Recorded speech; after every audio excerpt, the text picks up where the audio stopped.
నమస్తే. ఈరోజు టీశాట్ నిర్వహిస్తున్న తరగతులకి విచ్చేసినటువంటి విద్యార్థులకు అందరికీ స్వాగతం, సుస్వాగతం. టూరిజం ప్లానింగ్ అండ్ డెవలప్మెంట్ అనే టాపిక్ పైన మనం ఈరోజు చర్చ జరపబోతున్నాం. ఈ టూరిజం డెవలప్మెంట్లో భాగంగా అంటే టూరిజం అభివృద్ధి చెందాలంటే మనం దాన్ని ఒక ప్రణాళికాబద్ధంగా తీసుకుపోవాల్సిన అవసరం ఎంతైనా ఉన్నది. ఈ టూరిజం డెవలప్మెంట్ చేయాలి అంటే దానికి ప్లానింగ్ అనేది చాలా ముఖ్యం. టూరిజం అభివృద్ధి చెందాలంటే ఒక క్రమానుగత పద్ధతిలో ప్రణాళికాబద్ధంగా మనము కొన్ని ప్రణాళికలను రచించుకొని దానికి అనుగుణంగా మన యొక్క వ్యూహాలని రచించి అమలు చేయాల్సినటువంటి పరిస్థితి మనకి తెలుసు. అంటే టూరిజం ప్లానింగ్ అంటే systematic process of preparing strategies and actions to develop and manage and promote the tourism in a sustainable manner. అంటే ప్లానింగ్ అంటే ప్రణాళిక. ఒక ప్రణాళికాబద్ధంగా మనము ఆ యొక్క పర్యాటక ప్రదేశాన్ని అభివృద్ధి చెందించాలి. అంటే దానికి తగినటువంటి వ్యూహాలని రచించుకొని సరి అయిన సమయంలో సరి అయిన విధంగా వాటిని అమలుపరుస్తూ ఆ యొక్క ప్రదేశాన్ని ప్రమోట్ చేసుకుంటే ఒక సుస్థిరమైన అభివృద్ధి సాధించడానికి మనకి అవకాశం ఉంటుంది. అంటే ఏ పర్యాటక ప్రదేశాన్ని మనము అభివృద్ధి చెందించాలనుకున్నా అది ఎలా అభివృద్ధి చెందాలి, ఏ విధమైనటువంటి వసతులని అక్కడ సమకూర్చుకోవాలి, ఎంత బడ్జెట్ మనకి అవసరం ఉంటుంది, దాన్ని మనం ఎలా సమకూర్చుకోవాలి, ఏ రకమైన ప్రజలను మనము అందులో భాగస్వాములను చేయాల్సిన అవసరం ఉంటుంది. వీటి అన్నిటినీ కనుక మనము పరిగణనలోకి తీసుకొని మనము దాన్ని అమలు చేయగలిగితే ఆ యొక్క ప్రదేశము అత్యంత అభివృద్ధి చెంది పర్యాటకులని ఆకర్షించడానికి అనుగుణంగా తయారవుతుంది. సో ఈ ప్రణాళిక అనేది దీనివల్ల వచ్చే లాభాలు ఏంటంటే మనము ఆ పర్యాటక ప్రదేశం నుంచి మనకి రావాల్సినటువంటి లాభాలని ఎక్కువ మొత్తంలో స్వీకరించేటందుకు ఈ ప్రణాళికాబద్ధంగా వ్యవహరించాల్సినటువంటి అవసరము ఎంతైనా ఉంటుంది. అదేవిధంగా ఆ యొక్క పర్యాటక ప్రదేశం పైన ఉన్నటువంటి నెగటివ్ ఇంపాక్ట్స్ అంటే వ్యతిరేక ధోరణులు, వ్యతిరేక ప్రభావాలు ఏమైనా ఉంటే అటువంటి వాటిని తగ్గించడానికి కూడా మనము ప్రణాళికాబద్ధంగా వ్యవహరించాల్సిన అవసరం ఉంటుంది. అదేవిధంగా సస్టైనబుల్ డెవలప్మెంట్ అంటే ఒక సుస్థిరమైన అభివృద్ధి. అంటే ఒక ప్రణాళికాబద్ధమైనటువంటి అభివృద్ధిని కనుక మనము సాధించాలంటే మనము ఒక ప్రత్యేకమైన ప్రణాళికని రచించుకోవాల్సిన అవసరం ఉంటుంది. అంటే మనం అభివృద్ధి సాధించాలి, లాభాలు స్వీకరించాలి, నెగటివ్ ధోరణిని అరికట్టుకోవాలి, సుస్థిరమైన అభివృద్ధిని సాధించాలి.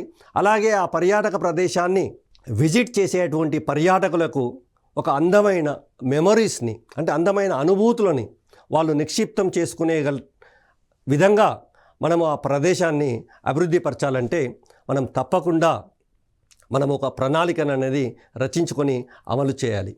అదే విధంగా అక్కడ ఉన్నటువంటి స్థానిక ప్రజలకి ఈ మనము చేసేటువంటి అభివృద్ధి ఏ విధంగా సహాయపడగలుగుతుంది అంటే అంటే స్థానిక ప్రజలని మనం ఇన్వాల్వ్ చేయాలి.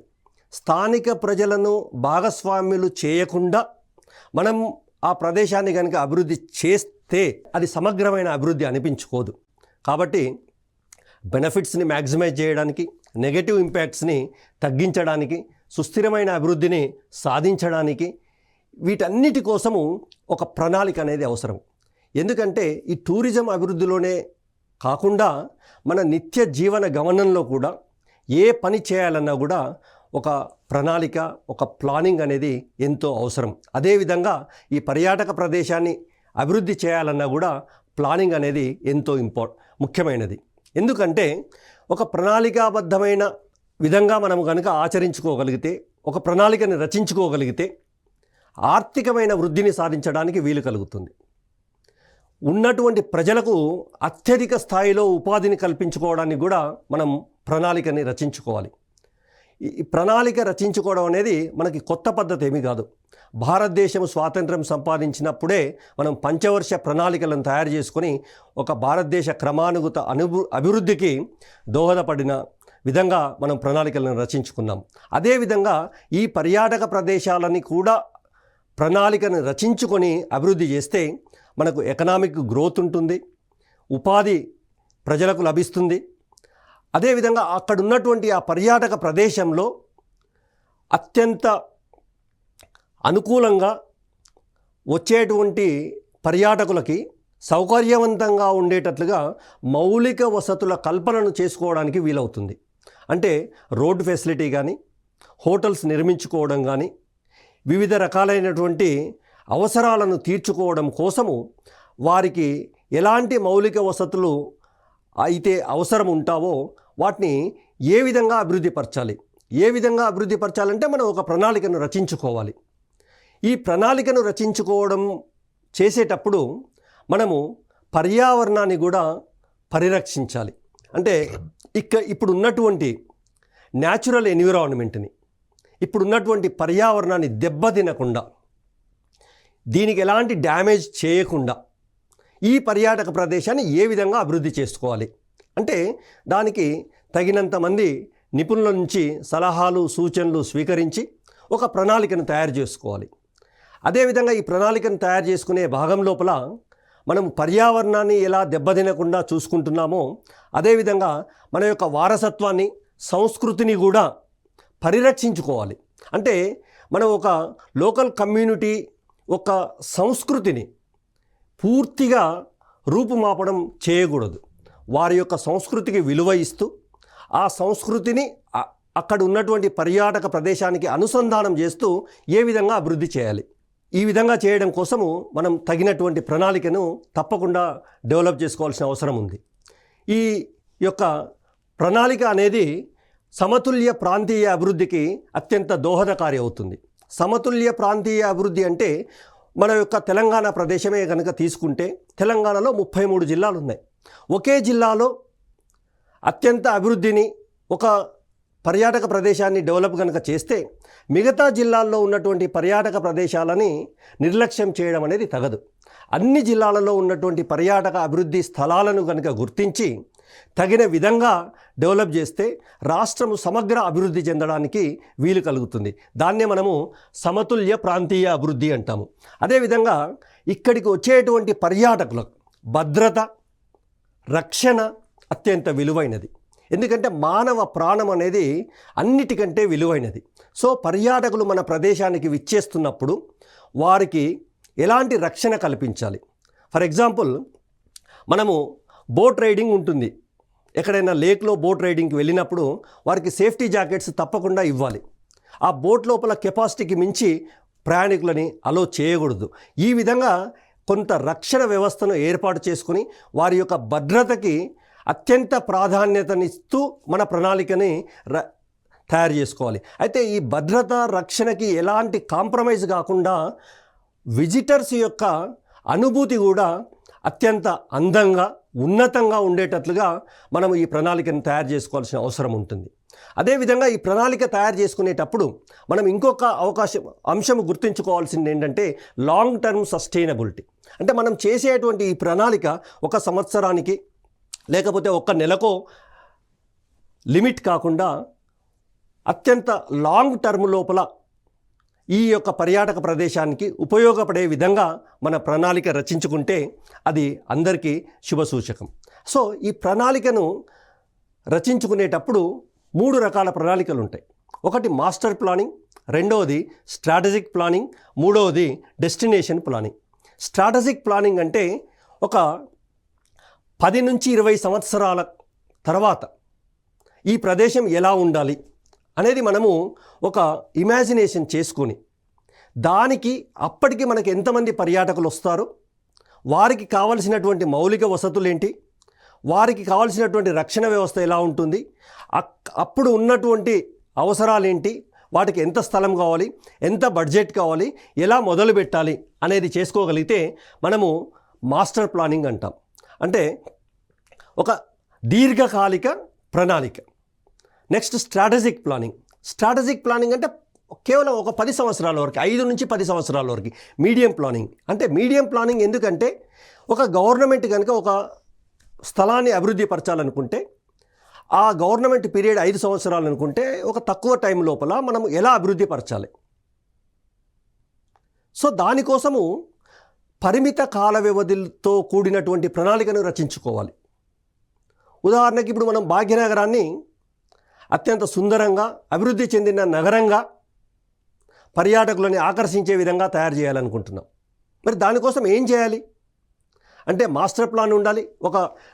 మనము దేశంలో అయితే వికసిత్ భారత్ 2047 అంటే 2047 ఒక స్వాతంత్ర్యం సంపాదించుకొని 100 సంవత్సరాలు సమయానికి మనం భారతదేశం ఎలా ఉండాలి, అలాగే మన తెలంగాణ ఎలా ఉండాలి. సో దానికోసము మనం ఒక స్ట్రాటజిక్ ప్లానింగ్, ఒక మాస్టర్ ప్లానింగ్ని తప్పకుండా తయారు చేసుకోవాలి. అదేవిధంగా డెస్టినేషన్ ప్లానింగ్ అంటే కొంత స్పెసిఫిక్ పర్యాటక స్థలాలని మనము గుర్తించి వాటిని కనుక అభివృద్ధి పరచుకోగలిగితే వాటిని డెస్టినేషన్ ప్లానింగ్ అంటాం. అంటే కొన్ని ముఖ్యమైనటువంటి ప్రదేశాలు. ఫర్ ఎగ్జాంపుల్ మీరు మన తెలంగాణ ప్రాంతం లోపల నల్లమల ఏరియాని కనుక తీసుకుంటే అచ్చంపేట ప్రాంతం కానీ దేవరకొండ ప్రాంతం కానీ వీటికి మధ్యలో ఉన్నటువంటి నల్లమల ప్రాంతం లోపల అనేక శైవ క్షేత్రాలు ఉన్నాయి. ఉమామహేశ్వరం, శ్రీశైల ఉత్తర ద్వారం మొదలుకొని మల్లెల తీర్థం కానీ, లొద్ది మల్లయ్య కానీ, మధ్యమడుగు ఆంజనేయ స్వామి కానీ, ఫరహాబాద్ వ్యూ పాయింట్ కానీ, ఈ విధంగా అనేక ప్రాంతాలు ఉన్నాయి. సో ఈ యొక్క ప్రాంతాలను కలుపుతూ ఈ యొక్క సర్క్యూట్ను కనుక డెవలప్ చేసుకోవడానికి ఒక ప్రత్యేక ప్రణాళికను కనుక మనం రచించుకోగలిగితే దాన్ని డెస్టినేషన్ ప్లానింగ్ అని అంటాం. సో అదేవిధంగా సైట్ ప్లానింగ్ అంటే ఒక పర్యాటక ప్రదేశం లోపల కొంత యూనిక్ ఫీచర్స్, కొన్ని హోటల్స్, రిసార్ట్స్, థీమ్ పార్క్స్ అంటే ఆ పర్యాటక ప్రదేశానికి ఆ ప్రత్యేకమైన అనుభూతిని పొందడానికి మాత్రమే అక్కడికి పర్యాటకులు వెళ్తారు. ఫర్ ఎగ్జాంపుల్ హైదరాబాద్ లోపల వండర్లా ఉంటుంది, అదొక థీమ్ పార్క్. అంటే అక్కడికి వెళ్తే వాటర్ గేమ్స్ ఆడుకోవచ్చు. ఈ విధంగా ఒక నీటికి సంబంధించినటువంటి ఆటలు ఆడుకొని అత్యంత అనుభూతిని పొందడానికి కావాలనుకుంటే మనం స్నో వరల్డ్ కానీ ఈ వండర్లా కానీ విజిట్ చేయాల్సిన అవసరం ఉంటుంది. లేదంటే మనం ఎక్కడెక్కడ లేనటువంటి ప్రదేశాలను కనుక చూడాలి అనుకుంటే మనము ఈ రామోజీ ఫిలిం సిటీని కూడా చూడవచ్చు. సో ఒక సైట్ ప్లానింగ్ డెవలప్ చేసుకోవాలంటే అక్కడ హోటల్స్ కానీ, రిసార్ట్స్ కానీ, థీమ్ పార్క్స్ కానీ ఒక ప్రత్యేకమైన ఆకర్షణ పద్ధతిలో తయారు చేసుకోవాలి. Community level planning. Community level అంటే ప్రతి ఒక్క ప్రదేశాన్ని అభివృద్ధి పరచుకునేటప్పుడు అక్కడి స్థానిక ప్రజలను ఎట్టి పరిస్థితి లోపల మర్చిపోకూడదు. వారి ఉపాధి ప్రయోజనాలు పెంపొందించుకునే విధంగా, వారికి తగినటువంటి ఆర్థిక భద్రతను సాధించుకునే విధంగా ఆ కమ్యూనిటీని ఇన్వాల్వ్ చేస్తూ మనం ప్రణాళిక రచించుకుంటే దాన్ని కమ్యూనిటీ లెవెల్ ప్లానింగ్ అంటాం. సో అదేవిధంగా rural and eco tourism planning. మన తెలంగాణలో చూసుకుంటే ఎక్కువగా గ్రామీణ ప్రాంతాల్లో పర్యాటక ప్రదేశాలను డెవలప్ చేసుకునే క్రమం లోపల మనం అక్కడ ఉన్నటువంటి వాతావరణ సమతుల్యతను, వాతావరణ కార్యక్రమాన్ని అంటే అక్కడ ఉన్నటువంటి వాతావరణాన్ని డిస్టర్బ్ చేయకుండా, అక్కడ ఉన్నటువంటి పరిస్థితులు, అక్కడ ఉన్నటువంటి స్పెసిఫిక్ యూనిక్ నేచర్ ఎట్లాంటి డ్యామేజ్ చేయకుండా ఆ ప్రదేశాన్ని డెవలప్ చేసుకోవాలి. సో ఈ విధంగా ఒక ప్రణాళికను రచించుకొని మనము టూరిజం డెవలప్మెంట్ చేయాల్సిన అవసరం ఉంటుంది. ఎందుకంటే తెలంగాణ రాష్ట్రంలో కావచ్చు, భారతదేశంలో కావచ్చు, ఈ పర్యాటక రంగం మీద ఎంత పెట్టుబడులు పెడితే మనకు అంత రిటర్న్స్ వచ్చే అవకాశం ఉంటుంది. సో మనము పర్యాటక రంగాన్ని అభివృద్ధి చేసుకునే క్రమం లోపల వివిధ రకాలైనటువంటి ప్రత్యేక కార్యక్రమాలని, ప్రత్యేకమైనటువంటి బడ్జెట్ని కూడా కేటాయించుకొని వివిధ రకాల్లో ఇన్వెస్ట్మెంట్స్ని మనం ఆకర్షించుకోగలిగితే ఆ బడ్జెట్ ద్వారా మనము రకరకాల ఫెసిలిటీస్ని, సర్వీసెస్ని, ఇన్ఫ్రాస్ట్రక్చర్ని టోటల్గా ఇవన్నీ ఎందుకు చేస్తున్నామంటే అక్కడికి వచ్చేటటువంటి పర్యాటకుల అనుభూతిని అత్యంత ఉన్నతంగా చూపడం కోసం. అంటే వాళ్ళు ఈ యొక్క పర్యాటక ప్రదేశాన్ని విజిట్ చేసి తిరిగి వెళ్ళేటప్పుడు వాళ్ళ యొక్క మెమరీస్ అనేటివి పదిలంగా ఉండాలి. అంటే వాళ్ళు ఒక 10 కాలాల పాటు ఈ పర్యాటక ప్రదేశాన్ని గుర్తించుకోవాలి. అదేవిధంగా 10 మందికి ఈ యొక్క ప్రదేశం గురించి చెప్పగలగాలి. అప్పుడే మనము వారికి అత్యంత ఉన్నతమైన, నాణ్యమైన క్వాలిటీ డెస్టినేషన్ ప్రొవైడ్ చేసినట్టుగా ఉంటుంది. సో ఈ యొక్క పర్యాటక ప్రదేశంలో మనం అత్యంత ఉన్నతమైన అనుభూతిని పర్యాటకునికి ఇవ్వాలి అంటే మనం కొన్ని కాంపోనెంట్స్ని తప్పకుండా కన్సిడర్ చేసుకోవాల్సిన అవసరం ఉంటుంది. Attractions, accessibility, amenities, activities. Attractions అంటే అక్కడ ఎందుకు వస్తారు, అక్కడ ఉన్నటువంటి న్యాచురల్ అట్రాక్షన్ ఏంటి, కల్చరల్ అట్రాక్షన్ ఏంటి, హెరిటేజ్ అట్రాక్షన్ ఏంటి. మనము కొన్ని ప్రదేశాలకి విజిట్ చేసినప్పుడు అక్కడ కల్చరల్ హెరిటేజ్ ఉంటుంది. అంటే అక్కడ సంస్కృతి, ఇప్పుడు హంపీకి వెళ్తాము అంటే అక్కడ ఉన్నటువంటి సంస్కృతిని చూడ్డానికి మనం వెళ్తాము. కొన్ని ప్రదేశాలకు వెళ్తాము, అక్కడ ఉన్నటువంటి సహజ వనరులను చూడడానికి అక్కడికి వెళ్తాము. సో కొంత అట్రాక్షన్స్ ఏమున్నాయి వాటిని చూపించాల్సిన పరిస్థితి ఉంటుంది. అట్లాగే యాక్సెసబిలిటీ అంటే ఒక ప్రదేశానికి వెళ్ళడానికి మనము రోడ్స్ అందుబాటులో లేకపోతే ఆ ప్రదేశాన్ని ఎంత ముఖ్యమైనదైనా కూడా వెళ్ళలేకపోతాము. కాబట్టి రోడ్స్, ఎయిర్పోర్ట్స్, రైల్వేస్ అంటే ఆ ప్రదేశాన్ని కనెక్ట్ చేయడానికి మనం యాక్సెస్ అనేది క్రియేట్ చేయాల్సిన అవసరం ఉంటుంది. సో అక్కడికి పర్యాటకులు వచ్చిన తర్వాత మరి అక్కడ ఉండడానికి తగినటువంటి మౌలిక వసతులు, హోటల్స్ కానీ రెస్టారెంట్స్ కానీ ఈ విధమైన మౌలిక వసతులు అనేటివి మనం తగినంత జాగ్రత్తగా అభివృద్ధి పరచుకోవాల్సిన అవసరం ఉంటుంది. అదేవిధంగా అక్కడికి వచ్చినప్పుడు వాళ్ళు హోటల్లో ఉంటారు, రోడ్ యాక్సెసిబిలిటీ బాగానే ఉంది, కానీ అక్కడికి వచ్చిన తర్వాత వాళ్ళు ఏ విధమైన ఎంటర్టైన్మెంట్ యాక్టివిటీస్ అనేటివి ఉండాలి. ఈవెంట్స్ ఏమున్నాయి, అడ్వెంచర్స్ ఏమున్నాయి, స్పోర్ట్స్ ఏమున్నాయి, ఫెస్టివల్స్ ఏమున్నాయి అంటే మనకి అట్రాక్షన్స్, యాక్సెసిబిలిటీ, అమెనిటీసు, యాక్టివిటీసు ఇవన్నీ కూడా మనము తగిన సమన్వయ పద్ధతిలో కనుక చేర్చుకుంటే అప్పుడు ఆ పర్యాటక ప్రదేశాన్ని అత్యంత సుందరంగా, అత్యంత ఉన్నతంగా అభివృద్ధి చేసుకోవడానికి వీలవుతుంది. సో ఈ ముఖ్యమైనటువంటి కాంపోనెంట్స్ కాకుండా ఈ యొక్క టూరిజం పర్యాటక ప్రదేశాన్ని మనం కనుక ఇంకా ఉన్నతంగా డెవలప్ చేసుకోవాలంటే కొన్ని అనుబంధ సేవలను కూడా అందించుకోవాలి. అనుబంధ సేవల్ని ఆ పర్యాటక ప్రదేశంలో అందించాల్సిన అవసరం ఉంటుంది. అవి ఏంటివి అంటే, ఫర్ ఎగ్జాంపుల్ మనం ఒక ప్రదేశానికి వెళ్తాం, ఇవాళ అంతా కూడా డిజిటైజేషన్ అయిపోయింది కాబట్టి క్యాష్ అవైలబిలిటీ లేకపోతే కార్డ్ పేమెంట్స్ కావాలంటే బ్యాంకింగ్ సర్వీసెస్ ఉండాలి, ఇంటర్నెట్ ఫెసిలిటీస్ ఉండాలి, సో టెలికాం సర్వీసెస్ ఉండాలి. మనం ఒక ప్రదేశానికి వెళ్ళినప్పుడు మనం టెలికమ్యూనికేషన్ సర్వీసెస్ కనుక లేకపోతే ఎంత బాధపడతామో మనకు అందరికీ తెలుసు. ఈవెన్ ఒక ప్రదేశం నుంచి ఇంకో ప్రదేశానికి వెళ్ళడానికి GPS వాడతాం, మరి అక్కడ టెలికాం సర్వీసెస్ లేకపోతే ఎంతో ఇబ్బంది పడతాం. సో బ్యాంక్ సర్వీసెస్ కానీ, టెలికాం సర్వీసెస్ కానీ, హెల్త్ కేర్ సర్వీసెస్ కానీ తప్పకుండా ఆ పర్యాటక ప్రదేశంలో అవైలబుల్గా ఉండేటట్టుగా మనం ప్రణాళికను రచించుకోవాలి. అదేవిధంగా మానవ వనరులు, ఈ మానవ వనరులు అనేటివి అత్యంత కీలకం.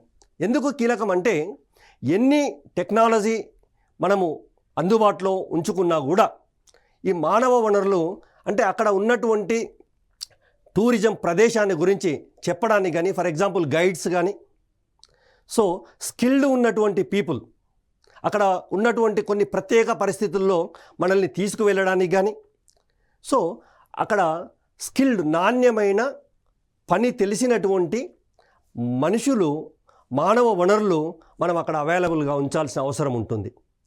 సో ఇన్ని చేసిన తర్వాత కూడా మనం ఆ పర్యాటక ప్రదేశాన్ని ప్రజల్లోకి విపులంగా తీసుకువెళ్ళాలంటే తప్పకుండా మార్కెటింగ్ చేయాలి, ప్రమోషన్ చేయాలి, ప్రచారం చేయాలి, ఒక బ్రాండ్ క్రియేట్ చేయాలి.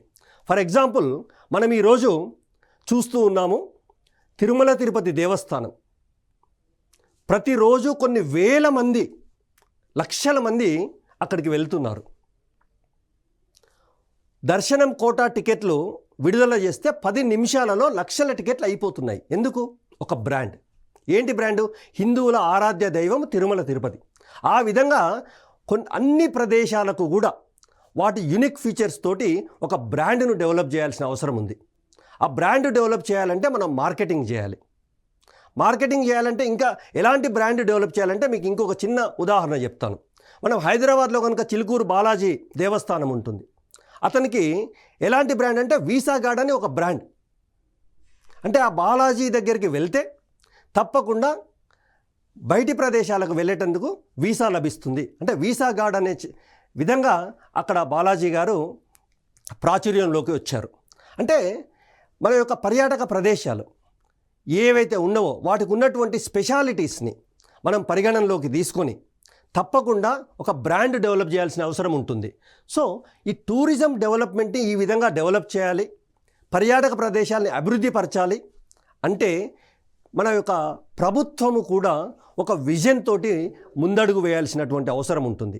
ఎలా అంటే ఈ టూరిజం అభివృద్ధిని కాంక్షిస్తున్నటువంటి తెలంగాణ ప్రభుత్వము ఒక లీడ్ రోల్ తీసుకొని heritage, eco tourism, spiritual tourism, adventure tourism అనుగుణంగా ఉన్నటువంటి ప్రదేశాలను గుర్తించి అక్కడ పలు మౌలిక వసతులను కల్పించి అభివృద్ధికి బాటలు వేయాలి. అప్పుడే ఈ టూరిజం డెవలప్మెంట్ అనేది సాధ్యపడుతుంది. సో ఈ టూరిజం డెవలప్మెంట్ని మనం చేయాలి అంటే తప్పకుండా మనకి గవర్నమెంట్ అనేది తగిన విధంగా సహాయం చేయాలి. సో ఈ గవర్నమెంట్ సహాయం చేయడానికి మరి మన దగ్గర ఏమున్నాయి అంటే మనకి తెలంగాణ టూరిజం డెవలప్మెంట్ కార్పొరేషన్ ఉంది.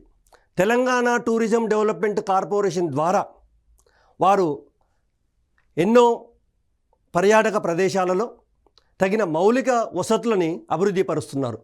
ఉదాహరణకి మనం ఎక్కడ ఏ పుణ్యక్షేత్రానికి వెళ్ళినా హరిత హోటల్స్ ఉన్నాయి, అవి తెలంగాణ గవర్నమెంట్ ద్వారానే నడపబడుచున్నవి.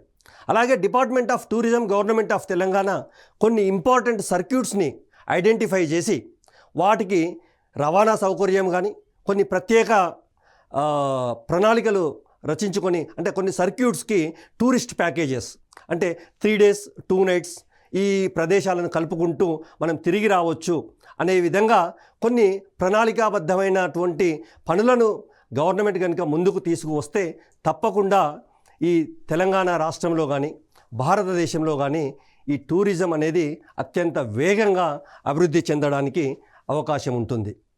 అదేవిధంగా ఈ టూరిజం డెవలప్మెంట్ అనేది అంత ఈజీ ప్రాసెస్ కాదు. ఇక్కడ ఎన్నో రకాలైనటువంటి ఛాలెంజెస్ ఉంటాయి. ఏం ఛాలెంజెస్ ఉంటాయి అంటే మైల్ కనెక్టివిటీ, పూర్ కనెక్టివిటీ. ఒక ప్రదేశానికి రీచ్ కావడానికి చాలా కష్టాలు పడాల్సి వస్తుంటుంది. సో ఆ ప్రదేశాలను రీచ్ కావడానికి అవసరమైనటువంటి కనెక్టివిటీని పెంపొందించాల్సిన అవసరం ఉంది. అది భారతదేశంలో కావచ్చు, తెలంగాణలో కావచ్చు.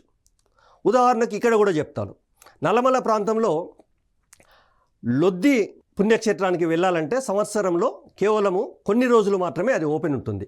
ఆ కొన్ని రోజుల్లో కూడా అక్కడికి చేరుకోవడానికి చాలా వ్యయ ప్రయాసలకు ఓర్చుకోవాల్సిన అవసరం ఉంటుంది.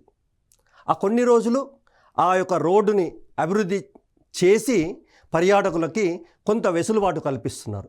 మరి ఆ విధంగా ఆ కనెక్టివిటీని కనుక మనం ఇంక్రీజ్ చేయగలిగితే, ఆ కనెక్టివిటీని కనుక మనం పెంపొందించగలిగితే తప్పకుండా పర్యాటకుల తాకిడి అనేది పెరుగుతుంది. సో కనెక్టివిటీ అనేది most important factor in development of tourism for any country or any place. And also skilled man power. చాలా మంది విదేశీయులు మన దగ్గరికి వస్తూ ఉంటారు. కానీ సమస్య ఏంటంటే ఈ ప్రదేశాన్ని గురించి ఉన్నటువంటి చారిత్రక సత్యాలను వివరించడానికి వారికి తగినంత గైడ్లు అందుబాటులో లేకపోవడం. అలాగే రూట్ మ్యాప్, ఎలా వెళ్ళాలి, ఎక్కడి నుంచి వెళ్ళాలి, ఎక్కడ వెళ్తే ఏ ప్రదేశాన్ని అత్యంత అందంగా ఉన్నతంగా చూడగలుగుతాం. సో ఇవన్నీటువంటి తెలిసినటువంటి మానవులు, లేకపోతే అక్కడ ఉన్నటువంటి వివిధ ప్రదేశాలను చూడడానికి, తీసుకెళ్ళి చూపించడానికి స్కిల్డ్ పీపుల్ ఎంతో అవసరం. సో అదేవిధంగా ఎన్విరాన్మెంటల్ డీగ్రేడేషన్. మనం ఎప్పుడైతే అభివృద్ధి మాట్లాడతామో చాలామంది అనుకుంటామో అభివృద్ధి సాధించాలంటే తప్పకుండా ఇప్పుడు ఉన్నటువంటి సిస్టమ్ని డిస్టర్బ్ చేయాల్సిన అవసరం ఉంటుంది. బట్ ఈ ఎన్విరాన్మెంట్ని కాపాడుకుంటూ ఫ్యూచర్ జనరేషన్స్కి అందించాల్సిన బాధ్యత మన పైన ఉంది. కాబట్టి ఈ ఎన్విరాన్మెంటల్ డీగ్రేడేషన్ కాకుండా ఎలా ప్రణాళిక రచించుకోవాలి, వాటికి మనం ఇప్పుడున్నటువంటి అడ్వాన్స్డ్ టెక్నాలజీని యూజ్ చేసుకొని ఏమైనా చేయగలుగుతామా అని చెప్పేసి ఆలోచన చేసుకోవాలి. అదేవిధంగా ఇంకొక అత్యంత క్లిష్టమైన సమస్య ఏంటంటే కొన్ని ప్రదేశాలకి ఓవర్ క్రౌడింగ్, కొన్ని ప్రదేశాలకి పర్యాటకులు రాకపోవడం. సో ఇక్కడ మనము అన్ని పర్యాటక ప్రదేశాలని సమగ్రంగా అభివృద్ధి చెందించాలి అంటే వాటికి ముమ్మరంగా మార్కెటింగ్ చేయాలి, వాటిని ప్రజల్లోకి విస్తృతంగా తీసుకువెళ్ళాలి. అదేవిధంగా ఎక్కడైతే పర్యాటకుల తాకిడి అత్యధికంగా ఉంటుందో అక్కడ ఎలా వారిని కంట్రోల్ చేయాలి, లేదంటే వచ్చిన ప్రతి ఒక్క పర్యాటకునికి ఇబ్బంది లేకుండా, రక్షణలో రాజీ లేకుండా భద్రతను అందిస్తూ ఆ పర్యాటకునికి ఉన్నతమైన అనుభూతిని ఎలా అందించాలి, ఓవర్ క్రౌడింగ్ని ఎలా సాల్వ్ చేసుకోవాలి. ఎందుకంటే మనం చాలా ప్రదేశాల్లో చూస్తాం ఓవర్ క్రౌడింగ్ వల్ల చాలా వరకు కొన్ని చోట్ల కొన్ని ఇబ్బందులు తలెత్తిన పరిస్థితులు మనము చాలాసార్లు చూసి ఉన్నాము. కాబట్టి అందుకు అనుగుణంగా ఎలాంటి రక్షణ వ్యవస్థని మనం డెవలప్ చేసుకోవాలి, లేదంటే పర్యాటకులకి ఎలా కంట్రోల్ చేసుకోవాలి, అంటే కొంత లిమిట్ చేసుకోవాలా, లేకపోతే ఆన్లైన్ ఫెసిలిటీస్ ఇచ్చి స్లాట్స్ ఏర్పాటు చేసుకొని అదే టైం లోపల ఆ యొక్క పర్యాటకులు అక్కడ దర్శించే విధంగా ఏమైనా పాసిబిలిటీ ఉంటుందా అనేది మనం చూసుకోవాల్సిన అవసరం ఉంటుంది. అదేవిధంగా సీజనాలిటీ ఇష్యూస్, కొన్ని ప్రదేశాలు కొన్ని సీజన్స్లో విజిట్ చేస్తే చాలా అందంగా ఉంటుంది, కొన్ని ప్రదేశాలు అన్ని సీజన్స్లో వెళ్ళి రావడానికి ఈజీగా ఉంటుంది. అంటే ఫర్ ఎగ్జాంపుల్ మనం ఇప్పుడు చాలా ప్రదేశాలకి అన్ని సమయాల్లో వెళ్ళలేం. మీరు ఆల్రెడీ చూసే ఉంటారు, మనం కేదార్నాథ్ యాత్ర కానీ బద్రీనాథ్ యాత్ర కానీ వీటన్నిటికీ భారత ప్రభుత్వము కొన్ని ప్రత్యేకమైన పరిస్థితుల లోపల, కొన్ని ప్రత్యేకమైన సీజన్స్ లోపలనే కొన్ని రక్షణ పద్ధతులను ఉపయోగించి కొంతమందిని మాత్రమే లిమిటెడ్గా అలో చేయడం జరుగుతూ ఉంది. సో ఈ సీజన్స్ని, అంటే వేసవి సీజన్లో మనం ఎలా బిహేవ్ చేసుకోవాలి, సమ్మర్ ఈ వింటర్ సీజన్లో ఏ విధంగా ఉండాలి, సో ఈ సీజనాలిటీ సందర్భంగా వచ్చేటువంటి సమస్యలు ఏమైనా ఉంటే అందుకు అనుగుణంగా కూడా మనం కొంత ప్రత్యేకమైన ప్రణాళికను రచించుకోవాలి. సో అదేవిధంగా ఇటువంటి పరిస్థితులను, ఈ యొక్క ఛాలెంజెస్ని కనుక మనము ఓవర్కమ్ చేసుకోవాలంటే తప్పకుండా అక్కడ ఉన్నటువంటి లోకల్ కమ్యూనిటీ పార్టిసిపేషన్ని ఎక్కువ చేయాలి. లోకల్ కమ్యూనిటీ పార్టిసిపేషన్ని తప్పకుండా మనం వినియోగించుకోగలిగితే, ఎందుకంటే అక్కడ ఉన్నవారికి అక్కడి పరిస్థితుల గురించి సమగ్రమైన అవగాహన ఉంటుంది. సో వారి యొక్క అవసరాలు, వారి యొక్క ఎక్స్పీరియన్స్, వారికి తెలిసినటువంటి టిప్స్ను కనుక మనం కన్సిడర్ చేసుకొని మనము ఆ పర్యాటక ప్రదేశాన్ని డెవలప్ చేసుకొని అక్కడికి వచ్చే పర్యాటకులకి తగిన విధంగా మనము కొన్ని టిప్స్ కానీ, కొన్ని సలహాలు కానీ, సూచనలు కానీ అందించగలిగితే వారి యొక్క ప్రయాణము అద్భుతంగా ఉంటుంది.